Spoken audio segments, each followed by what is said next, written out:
So this has been, for me, and I think also for a lot of people that I'm running into, it's been a very difficult past month, and maybe even longer, you know, um, in terms of some of the stuff that's happening in the country, some of the things that are happening abroad, definitely what's been happening in Ferguson has triggered a lot of people. Um, People that normally wouldn't talk about certain issues are wanting a space to talk about these issues, especially in sanghas, and practitioners and so forth. Um, and I've been very open about my kind of struggle, in my position as a black male, and my past of dealing with violence, trauma, and so forth.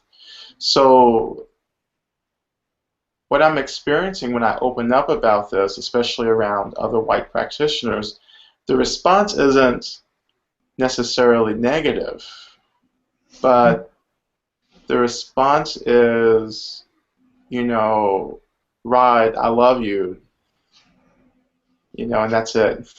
You know, it's fine. It's fine, but part of me feels like, well, that's another way we're avoiding having dialogue. So what do you think? Is that good enough?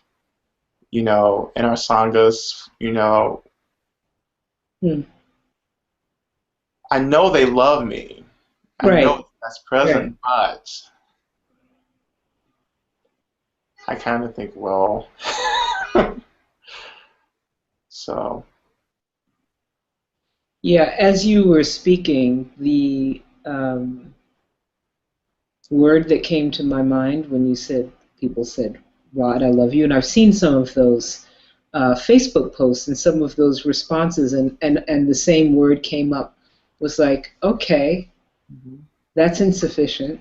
hmm And so it's insufficient is what comes to me, I think, often as the word and more importantly, the feeling that I have in relationship to white Sangha members and practitioners, people that I love dearly, and I know they love me in terms of their not only ability, but I think even preceding ability, their willingness to actually be responsive to um, what underlies what's happening in Ferguson, right? Like that, what's happening in Ferguson is not new. It's not new for the Black community. It's not new for us. It's not new in history. And I think that we're just at an interesting moment in terms of the presence of media and social media, and that the race conversation has been slowly making its way up in the psyche of America. And what that's doing is, of course, in some ways it's good and it's long overdue. But I think it's also revealing how completely unprepared many of the people that we have lived with and loved with and practiced with are for this conversation. And that's painful, and it's reopening wounds that I think, for the sake of many of our practice as people of color, as Black folks in particular, we've kind of papered over. And I think that gets forgotten by us, and it certainly gets forgotten by our white Sangha members. yeah, I agree. Yeah, I agree with that. And I also find that our conversation and some of the words we're choosing to talk about what's happening, um, that those words are changing. You know, before it was always racism, racism. Let's Mm. talk about racism. And now it's breaking open. And I think what's making people really uncomfortable also is that there are these threads, these things within racism that create racism. You know, they're a part of racism, like whiteness, you Mm. know, privilege.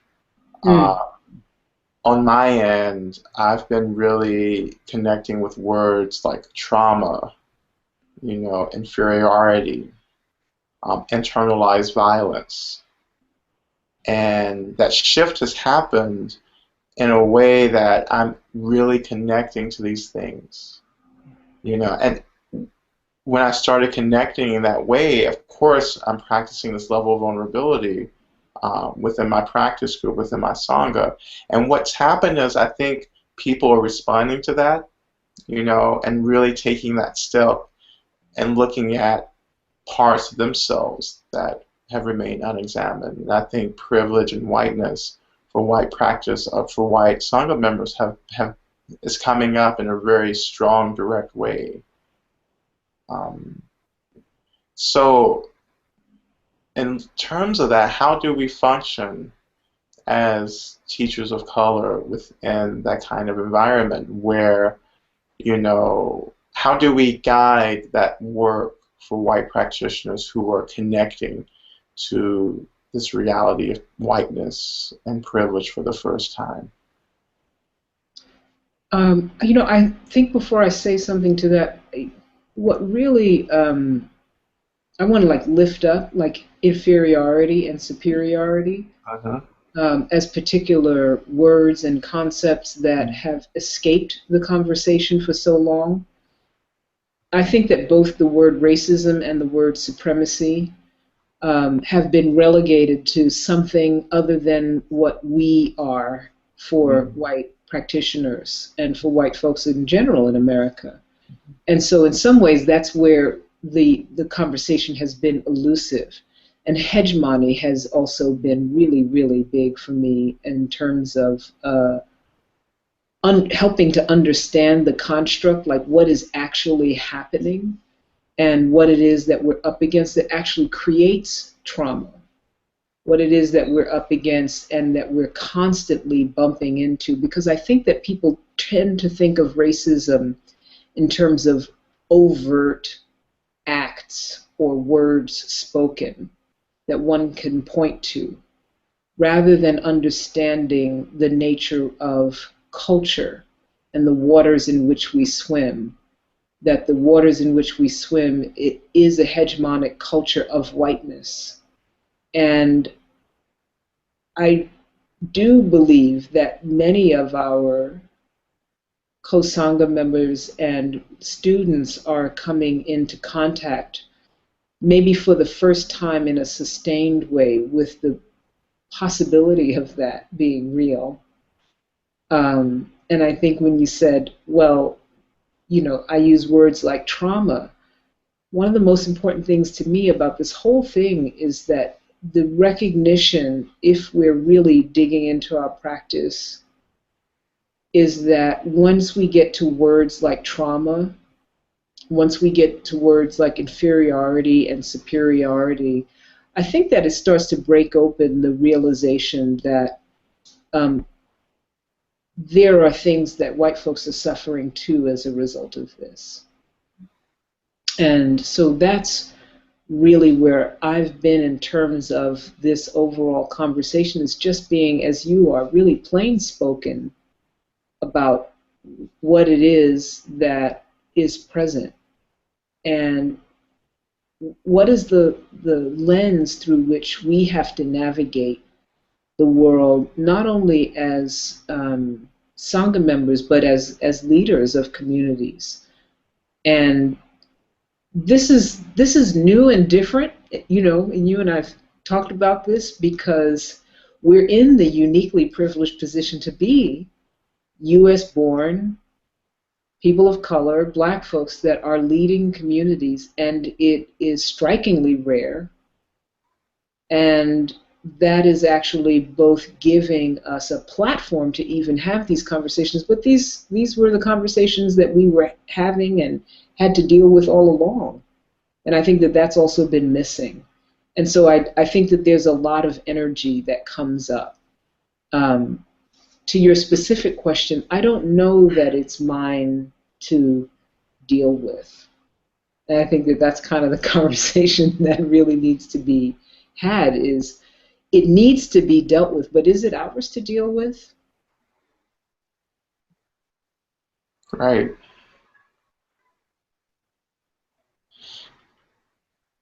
I think you bring up a good point too. I think that there is a certain trauma in whiteness and privilege that's unexamined. Not only is whiteness unexamined, there's a trauma there too.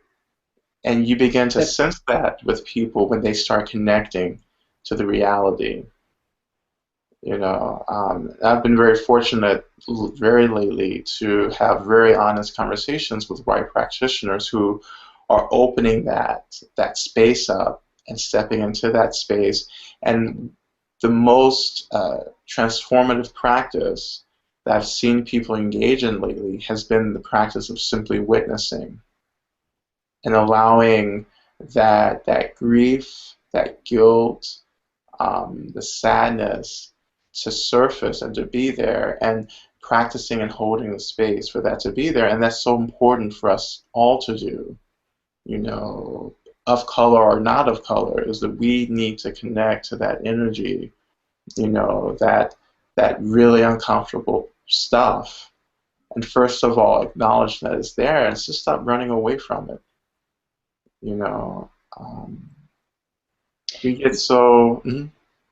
yeah, I was gonna say I think where I'm like it's like I'm looking at what this split, right, of like our roles and positions of so the leader of a community in me, right, that Mhm. is part of my role and what I walk through life with, says of course I should hold a space for that, right, as a community leader, as someone that cares about everyone in my community and about the what they're undergoing. And I think there is this interesting line that we're navigating, that I'm certainly navigating, about where it becomes the holding space as a leader blurs into holding space for a lot of the work that it has as yet been undone by white practitioners, and the diciness, for lack of a better word, anything that's more elegant, of it being a person of color and a black person that's holding the space for that. Um, I was in a symposium yesterday on a panel conversation, and the woman is that is now the new president of the School for Ministry here, the Star King School for Ministry, asked the question in this way. She said, "What point does it become spiritual domestic work?" And I really was moved by that idea in a way that I think now that I have not had to contend with um, when I was a practitioner, right? As just a practitioner, I didn't. I felt pretty clear about the boundary of like we all have our work to do. We all have our traumas to work through, and the parts of us that have been unexamined as of yet to face and navigate. And there's some of it that we can do in community and in circle with each other, and we can hold each other in that space. And there's some of it that we actually need to do unto ourselves, meaning that there is a certain amount of basic education, I want to say particularly that white practitioners need to do and come to understand around the landscape of race and systemic racism and the structures and powers of race and whiteness and privilege that it's not the job, and I was always clear about that, it's not the job or the role of the folks of color that are in the Sangha to do. And of course, the truth is that most often what happens when people get the idea of like, oh, we have to do diversity work, we all turn around to whoever the one or two or three folks of color is, and we expect them to be on the diversity committee. But now that line, frankly, is blurred, right? As a leader as well, because I'm holding dual spaces in my life, and I wonder if that shows up for you. Mm-hmm. Well, yes. It's you're the leader, but also you're part of that group. That's right. And so I've been holding that really interesting space since I've been formally teaching for the past 3 years. You know, and so there was a choice I had to make. I had to recognize the privilege that I had. And that privilege was having this leadership and having the authorization to say what I needed to say in order to help people cut through things. And so I had to understand that simply sharing where I was at and how I struggled as a person of color practicing in Western Dharma, in American Dharma, whatever, I had to share that experience because if I don't, people won't hear. And moreover, I don't think we've been that sensitive to the stories and struggles of lay practitioners in our Sangha, people of color, you know, lay practitioners. I hold the microphone. I'm at the front of the room. That's incredibly powerful, but it's also incredibly dangerous. Because if my practice isn't strong enough, then I can be an agent of wounding, and hurt for people. I can be, that angry black man, on the cushion, with unexamined rage. But my practice has given me this opportunity to look into all of this and to develop and cultivate compassion, love, sensitivity, kindness, patience, and that's where I'm coming from. But even in that, there's an honesty that still has to happen, you know. Um, and I think too, for teachers of color who have earned their position, I think sometimes people kind of take away our narrative, our history, and they see us as people who don't struggle, who are not sensitive. Somehow we're anomalies, you know. Um, and people were very surprised to know that, yes, I'm still afraid of the police. Yes, I still get followed around in stores. Yes, I struggle with feelings of not being good enough. Yes, I'm still angry. That's important for people to hear and for people to really to see to state people need to see me demonstrate an openness to that experience. Well, it's also breaking the bubble of the Dharma community, right? It's like when you leave the community, if you're not wearing your robes, you are, to the rest of America, a black man. When I'm not wearing my garb, I walk out the door, and the regard that I get is just the ordinary regard that someone has decided to show me, or the ordinary disregard that someone has decided to show me. And I think that that's also a fairly important thing to bring up and to recognize that, um, we're all, as teachers, of course, living in the multiple spaces in our lives, and there are places in which we're not, quote unquote, held as the teacher, right? Like with our families and with our parents, and we become we're positioned into the roles that are appropriate to that situation. And folks of color and teachers of color have the added positionality of being a black person or a person of color, and that is actually a part of their positionality, not just merely their color. It actually functions as positionality in this country, and I think that that's something that's often lost on people. So I think it's really great that you are bringing that. I know I speak about it all the time.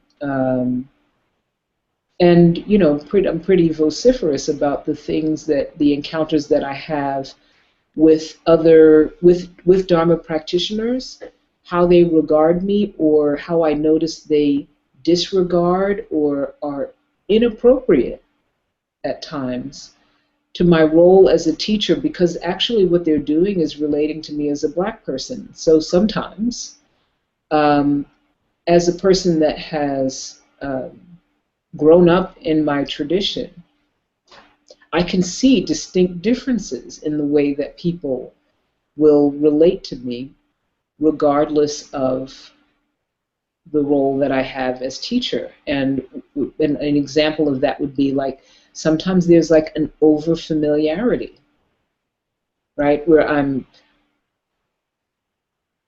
approached in ways that are more like I'm a buddy. And I know that that's not consistent with how that community generally holds its teachers. And it's different in different communities, but I notice the inconsistency.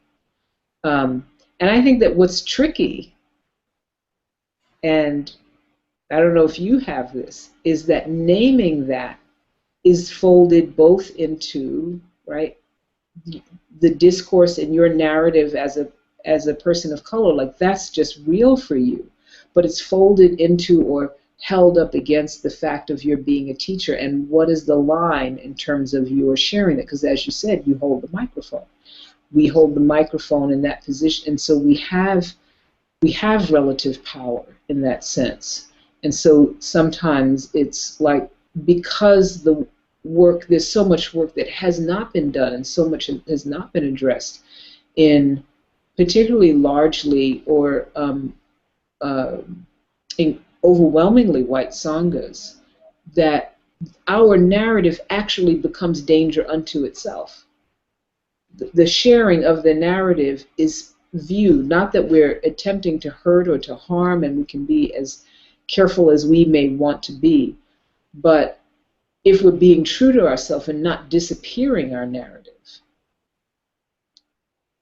because the work is not yet done in our sanghas, it's viewed as harmful, and then we're contending with that as leaders. We can be accused of being manipulative Right. when we share these stories. Oh, why are you making me feel guilty? I'm not the one who followed you in the store. I'm not the one who pulled you over, or I'm not the one who pulled the trigger, so why is it my problem? You know, can we all just, and if someone's told me this, why can't we just understand we're all the same? You know, which is like that blanket thing. And I tell people, well, that's great if you're enlightened. You can say that. You have an experience of sameness, but we're living in this relative world, in a relative sangha. And I tell people, it's like there's a problem when the only person of color in this room is me, and I'm on the cushion in front. You know, so that's a lot that's going on right there. How did I make it here? and no one else is even sitting in the group, you know. So there's a lot to hold there, and I think it's difficult for a lot of um, practitioners of color to come into a group and to tell their stories. It takes a lot, especially when you just want to practice, But now you're coming into a group as a change agent, and some people just won't do that. It's not their thing. So they leave. The answer is when we do all become the same, that's when we'll actually have arrived. Yes. Let's work towards that. Yeah. Yeah. Because, all I want really ultimately is for us, regardless of who we are, to feel safe enough to tell our story. And for the Sangha to be strong enough to hold that story and not to sweep it away, not to run away from it, not to try to fix it, but simply to hold all of these narratives of everyone in the group, in the community, and just be there, just be with it.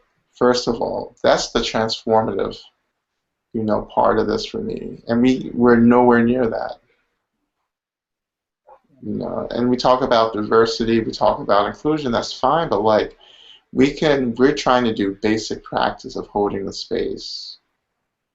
A lot of that work has to be done on the individual level, and the rest of the work is done as a community. And that's really, really the gist for me. When I think about diversity, it's not marching in people of color off the street, and just having, that's not diversity to me. Diversity is about inviting, diversity is about being welcoming, diversity is about just when someone comes in, we can hold the space for that person and their experience. Period. Yeah, and I think that's when we recognize that and we're able to do that for folks of color, it'll become clear that what that means is that we can do it for everyone. Yeah. My teacher has this saying he shares sometimes around death, and he talks about how we go to funerals and you see people crying for the person who's died. That would add at a black funeral. It's more like a production. It's more like a dramatic sequence where people are going for an Oscar nomination. Who's going to show up the most at the funeral. Anyhow, we have this display of grief for people, and he says, that's fine, but what about you? Because you're next. You're going to be in that casket soon. And I think about that in terms of practicing vulnerability and how people respond to that. People feel sorry for me, they're sad, and that's fine. I love that.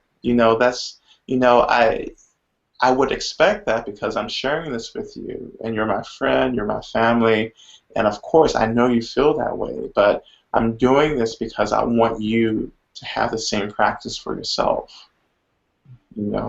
I want you to be able to connect to this and hold the same space for your own experience. I'm okay. I have a practice. I use my practice to hold my experience. And my daily work is contacting that and resting, but don't use me as an excuse. Don't use me as a distraction, but hopefully use me as an inspiration, as a model. And that's what I want. That's what would make me happy, is for people to feel like they can share their stories and share their struggle with someone, and to connect to their own experience. It's a good place to end. Yeah.